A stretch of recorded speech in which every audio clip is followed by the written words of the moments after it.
Hello everyone, welcome back to another video. Thanks ever so much for watching. And today we're going to be talking about Red Bull and what Honda leaving F1 means for Red Bull and whether or not they're going to quit. Because let's not forget, Red Bull have been fainting to quit F1 pretty much as Ferrari have for the last sort of few years, saying, "Oh well, if we don't get our way, we're going to throw our toys out the pram and we're going to quit F1." But I think that this is probably the biggest blow that they've had with Honda, obviously their current engine supplier, and the fact that seem to have burned their bridges with Renault. If they're not completely burned, that's a bridge I probably wouldn't want to walk over, to be honest. So there are other options, obviously Mercedes and Ferrari. Can't see either of those happening. So what is going to be next for Red Bull?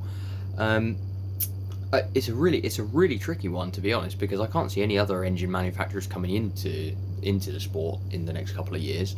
As I think it was Martin Brundle recently said, why would anyone, sort of invest the millions and millions of pounds you've got to invest just to become competitive with the other teams?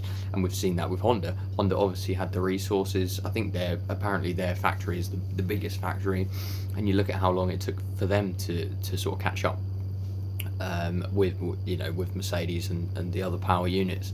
So it kind of begs the question, why would another manufacturer want to come into the sport and invest that much money just to look like shit, which is exactly what Honda did for 3 years when they came into the sport. It was embarrassing being a Honda fan. I absolutely hated watching those races. Fernando Alonso managed to eke the most out of the car and managed to get a few 7th places. I think he got a 5th at one point, didn't he? But that was due to attrition. But yeah, so it's going to be an interesting one with that, because I think Renault have to supply Red Bull with engines if there isn't any other if there isn't any other option. But it's just going to be a very strange one, seeing them go back to such a fractured relationship that they had before, and obviously falling out. And thankfully Honda was there at the time, so that Red Bull did have a way out of that. But now they're going to be, I would say, back with Mercedes engines or leaving F1. I would have thought.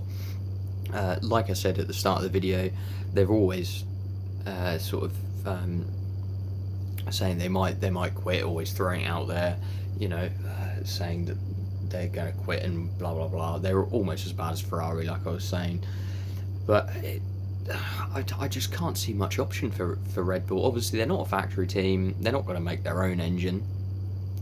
So it's whether or not they're prepared to. Well, I don't know what they're going to do. I think maybe, yeah, I think Renault is the only option.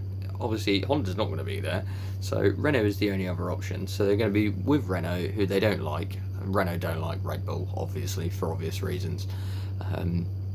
And although the Renault engine has become a much more competitive engine at the minute, I can't see it. I don't think it's any better than the Honda, and Red Bull are going to be in the position again where they're sort of nearly at Red Bull, as they've got Max Verstappen.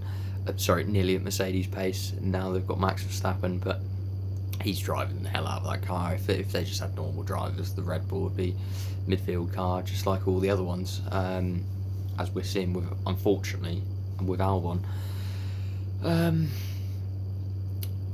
What do I think they do? Well, obviously I don't know what they're going to do, but I think we might be seeing the end of the Red Bull team. Obviously we see teams come and go all the time. Teams don't stay for a huge amount of time unless you're sort of McLaren, Mercedes. Even Williams is gone now, even though they're going to be called Williams. So I really hope we don't see the end of Red Bull, because I think they've been absolutely amazing for the sport. They brought the sort of fun factor to the sport, which I think has been brilliant. And then that brings me on to Verstappen.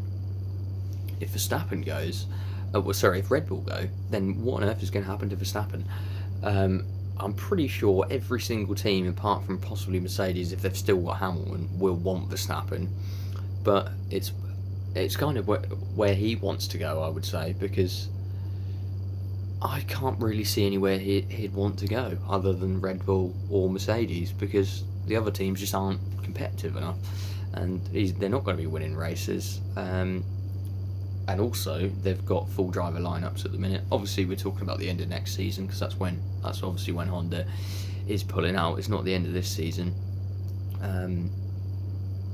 But yeah, I can't see where Verstappen would go unless there's a drastic change in performance throughout the midfield, and one of them sort of comes to the top.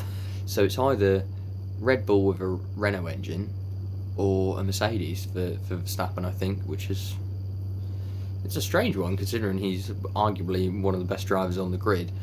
But we'll have to wait and see what happens. It's going to be very interesting. This whole Honda thing has thrown a right spanner in the works, and it's gonna cause some knock-on effects, I think. So yeah, it's going to be exciting to see. I predict, what I really wish, and it's never going to happen, is obviously Mercedes take on Verstappen to pair Hamilton. And the way I sort of make this seem logical to me is I'd rather have a smaller piece of a bigger pie than sort of a 7-inch pizza, if you know what I mean. So hopefully, you know, if they put sort of Verstappen and Hamilton together, then the audience will grow, the money will grow, and you know, even if they have to take a slightly smaller chunk of that money, hopefully that would still be more money than they were getting before. Because at the end of the day, it's entertainment. People don't watch Formula One. Well, people watch Formula One because they want to be entertained. And if we just see 20 cars driving around a track every single week, then I don't think people are entertained. So less people are going to be watching. A few of my family members are good examples of it. They're sort of on the kind of cusp of watching Formula One, but they're not huge fans of. They're not, you know, dedicated fans of it. So they just think, oh, Hamilton's going to win every single week, so they don't watch. Whereas I think with a little bit of, you know, a little bit of temptation and, you know, a little bit of competition, then I think that possibly those kind of fans that are on the fence might actually be able to, well, might rather kind of watch it than not, like they are at the minute. So that's my thoughts on it, to be honest. I'm probably talking absolute crap though, to be honest, because I don't know anything. But yeah, I'd love to see what's going to happen in the next few. I think we're going to find out a lot in the next couple of months with what they're, you know, what's going on with regards to Red Bull and Honda and everything like that. So we'll wait and see. I'll obviously do a video on it when stuff happens. And yeah, thanks for watching. I'll catch you in the next one.